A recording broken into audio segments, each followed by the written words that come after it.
High in the Himalayas of Kashmir and Ladakh, 205 kilometers east of Srinagar, 234 kilometers to the west of Leh, is a small town whose name is made up of two words, Kar and Kil.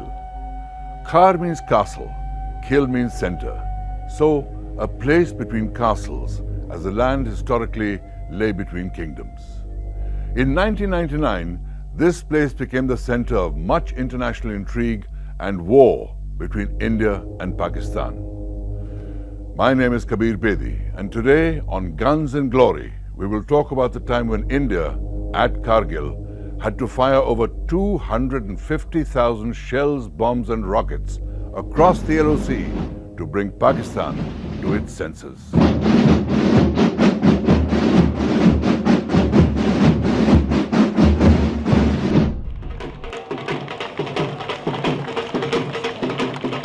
On 20th of February 1999, at the Wagah border, the Prime Minister of Pakistan waited to receive his guests.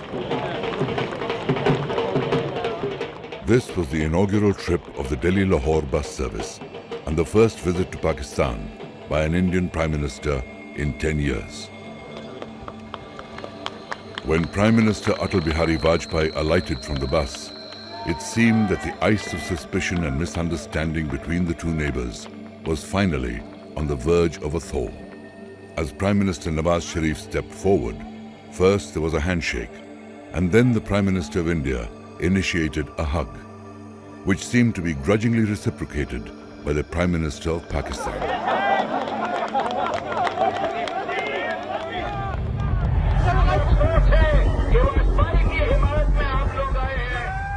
Across Pakistan, there had been agitations against the visit.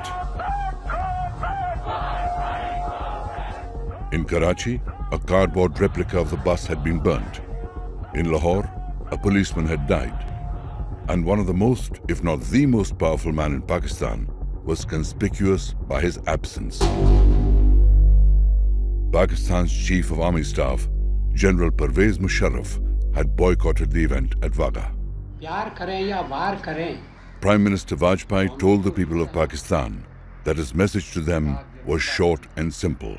Put aside the bitterness of the past and let us together make a new beginning. In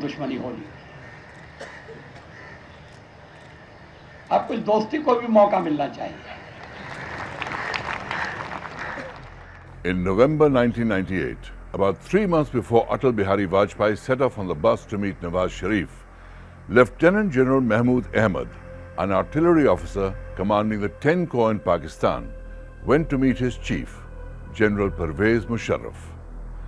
Lieutenant General Ahmed was accompanied by Major General Javed Hassan, who commanded the frontier constabulary of the northern areas. Present at this meeting was a fourth general, Lieutenant General Muhammad Aziz, a Kashmiri by birth, who at that time was Chief of General Staff in the Pakistan Army. These four generals, in November 1998, decided to dig up and execute a plan that had been made but shelved many years ago.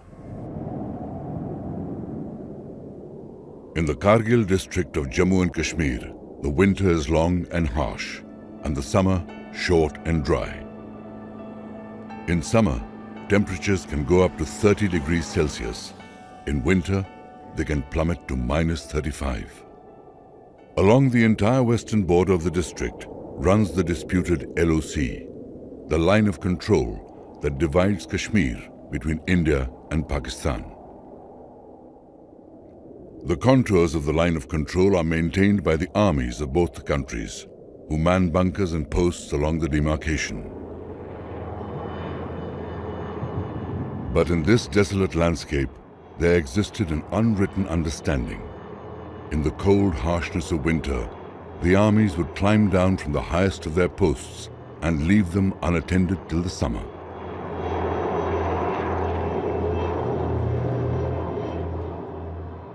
This understanding ended in 1999, when 4 Pakistani generals put into motion a simple but devious plan to destabilize the status quo.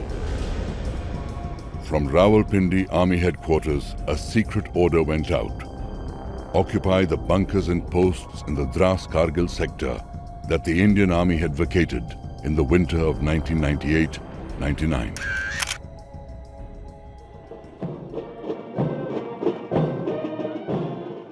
Unknown to Vajpayee, and possibly even to Nawaz Sharif, as India and Pakistan were announcing to the world the beginning of a new era in Indo-Pakistan relationship, Pakistan's Northern Light Infantry had already occupied 132 Indian posts and controlled an area of about 130 square kilometers that stretched over a 100-kilometer front with depths ranging between 7 to 15 kilometers inside Indian territory.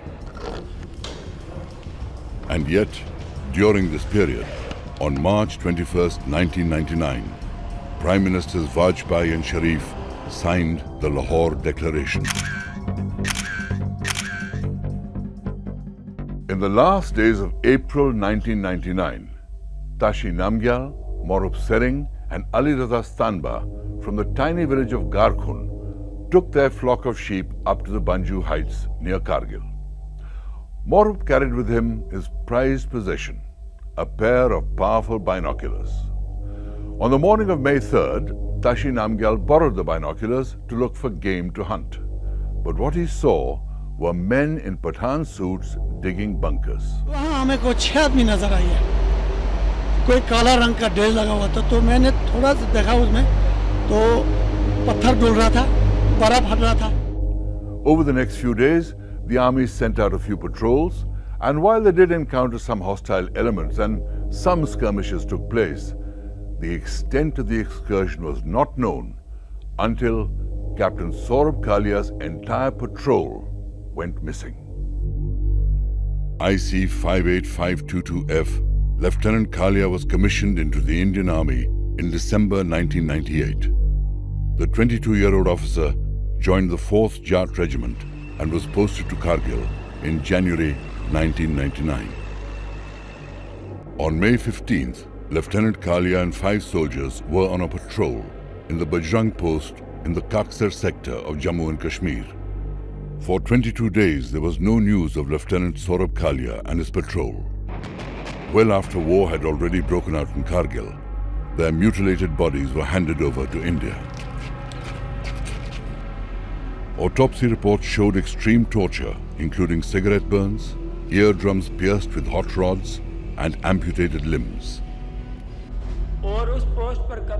14 years later, a former soldier of Pakistan's Northern Light Infantry appeared on a video clip claiming to have been one of the Pakistani soldiers responsible for the death of Lieutenant Kalia. उनके 6 बंदों ने lieutenant Kaliya के साथ recce के लिए हमारी तरफ advance किया, मगर जब वो करीब आए हम उन्हें कैदी बनाना चाहते थे, लेकिन वो थोड़ा हमारे रेंज से दूर वो हमसे भागने की कोशिश कर रहे थे, हमने उनके ऊपर फायर गिरा दिया.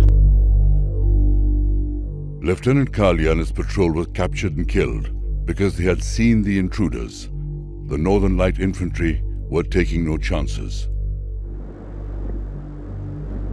While successive foot patrols and chopper reconnaissance by the Indian Army did find proof of incursions, it was not till the middle of May 1999 that the larger picture became clear. Initially, we thought it was just the infiltrators, the Mujahideen. But then, as we started launching a series of probing attacks, we found that it was not the Mujahideen, it was the regular Pakistan army. This was no ordinary infiltration, but a full-scale occupation. And the Indian Army needed to retake those positions with force. About 1 year before all this happened, the BJP-led NDA coalition had come to power in Delhi. In its election manifesto, the BJP, among other pledges, had promised the induction of nuclear weapons. On May the 11th and May 13th, 1998, India had stunned the world by conducting 5 nuclear tests. 15 days later, on May 28th, Pakistan announced its entry into the nuclear club with tests of its own. A shocked international community immediately imposed sanctions on both countries.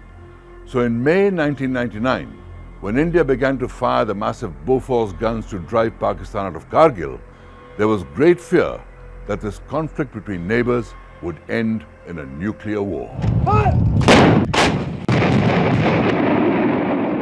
The ferocity of the Indian artillery response was unprecedented. No single piece of artillery proved more valuable in the assault than the Bofors FH-77B 155mm howitzer. Its long-range, heavy-caliber shells easily destroyed flimsy enemy bunkers.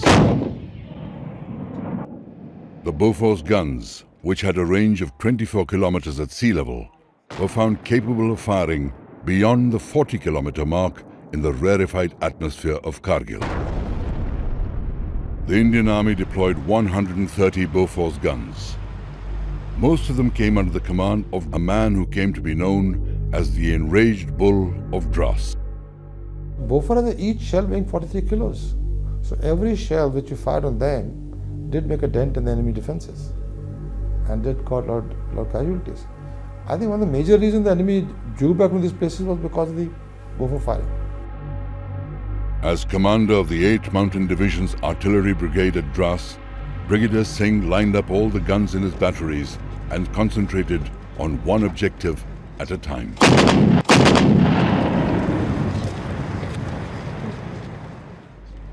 In one crucial assault, 100 guns concentrated their fire at one point, point 5140 in Tololing.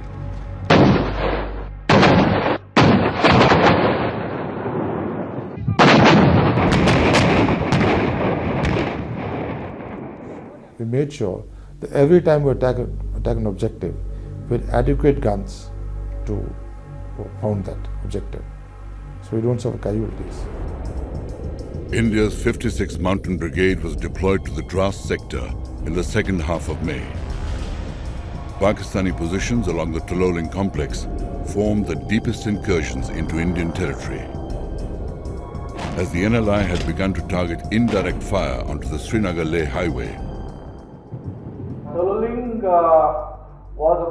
was the furthest, deepest penetration which Pakistan Army had carried out, and it was threatening to cut off the national highway leading to Leh. And all enemy had to do from there was to roll down. Tololing had to be cleared fast, so the 56th Mountain Brigade committed 2 infantry divisions to the task. The 18 Grenadiers went for the Tololing top, and the 1 Naga went for point 5140. There was no time even for reconnaissance or carrying out proper acclimatization. We were just given order to capture Tololing at the earliest, and there was hardly any artillery support available at that time. The attacks began on 22nd May. That's when the 18 Grenadiers and the 1 Naga discovered that the Pakistani positions were extremely well defended. Movement was slow. The Indians had to crawl up rocky cliffs under intense fire. After a week of inching forward, the twin assaults were halted by very heavy Pakistani fire. After 8 days of battle, the Grenadiers suffered more than 150 casualties, and the 1 Naga fared no better. Tololing was the most fierce, deadliest and bloodiest battle which we encountered. We suffered very heavy casualties since enemy was on dominating heights. The units initially deployed to Kargil arrived ill-equipped to face the hardships of mountain warfare. The troops were not even fully acclimatized, and they had not counted on such well-entrenched and well-equipped enemy forces. But the Indian Army quickly retooled its approach to face the rigorous challenges of a high-altitude war. The 2 Rajputana rifles were deployed to Sonamarg and carried out acclimatization and strategic training before moving to take up positions at Dras. The battalion requisitioned appropriate gear to suit the climate. On the 3rd of June, the 2 Raj Rif, under the command of Lieutenant Colonel M.B. Rabindranath, reported to the 56th Mountain Brigade and were given immediate orders to seize Tololing. We tried to maintain surprise, or we actually succeeded in maintaining surprise by dumping ammunition only at night for 6 days. And then after 6 days, final day we actually went and lied dogo next to the objective areas for whole day without moving, and then attacked the next day. On the night of June 12th, 20 artillery batteries consisting of 120 guns began a continuous 6-hour barrage aimed at Pakistani positions on the cliff tops. The 18 grenadiers, who were stuck midway up the ridge, set up their own barrage. Under the cover of this tremendous cannonade, the two Rajrif moved towards Tololing Peak along both the chosen axes. The big guns kept firing till the Indian attackers were a mere 200 meters from their objective. When they suddenly fell silent, the Rajrif soldiers, supported by fires from the 18 grenadiers, decimated the Northern Light Infantry and took possession of Tololing Top.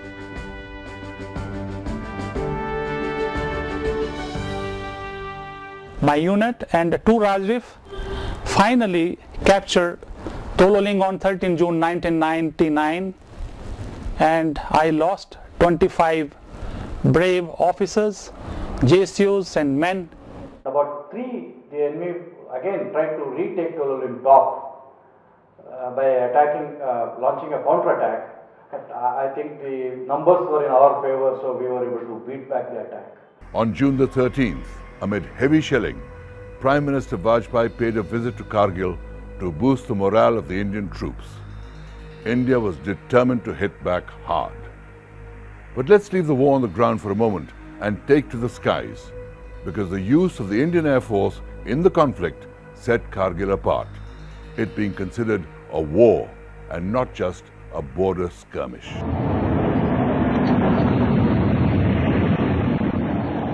The Indian Air Force began offensive operations at 0630 hours on May 26th. 6 successive attacks were launched using MiG-21s and MiG-27s. The targets were intruder bunkers, supply lines and supply dumps in the Dras and Batalik sectors. They used rocket attacks and strafing passes over enemy dugouts in the face of intense enemy fire. And Mi-17 helicopters attacked positions on Tiger Hill.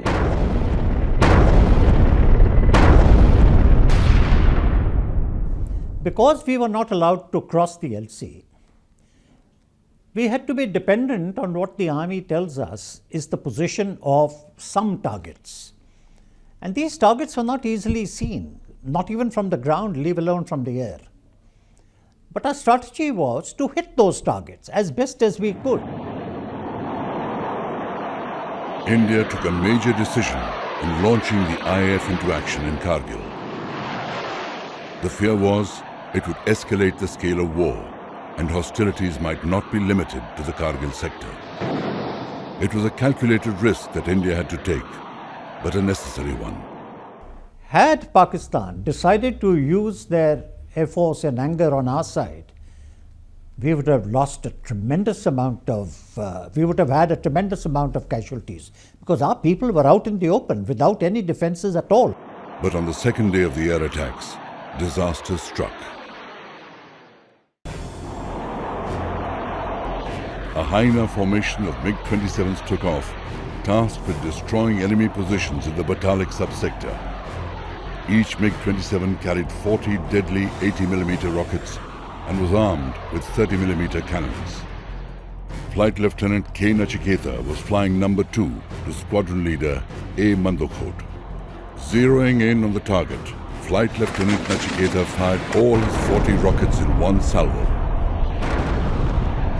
He came back for a second attack with his 30mm guns.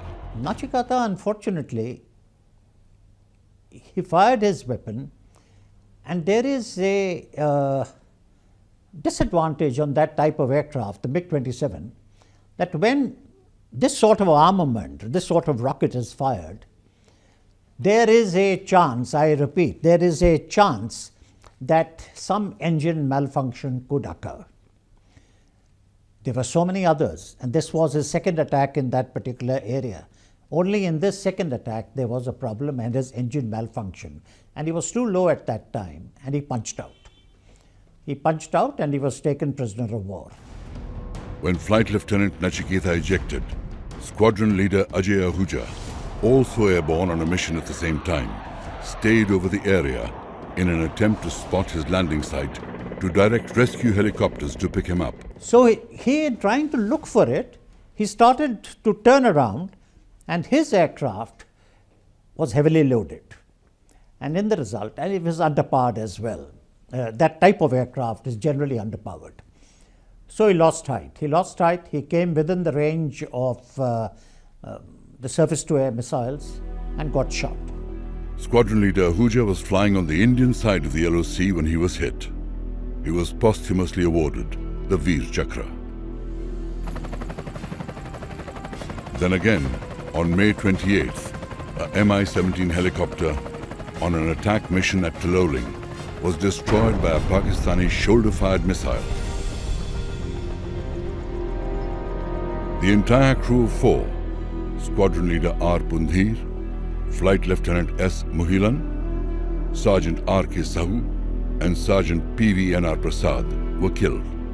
The missile didn't come from the target that he was attacking. The missile came from the side, which only gave the indication that the number of missiles they had was quite a lot.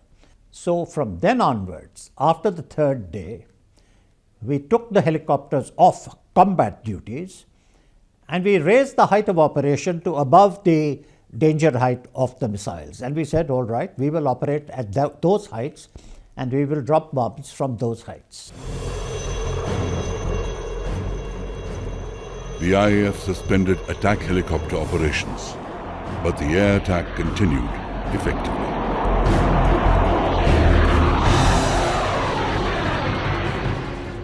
In Kargil, it was a real challenge for fighter pilots not to stray over the LOC as ordered. But air warfare at such heights had other major challenges too. In those mountains, supersonic jets could see their targets only at the last minute.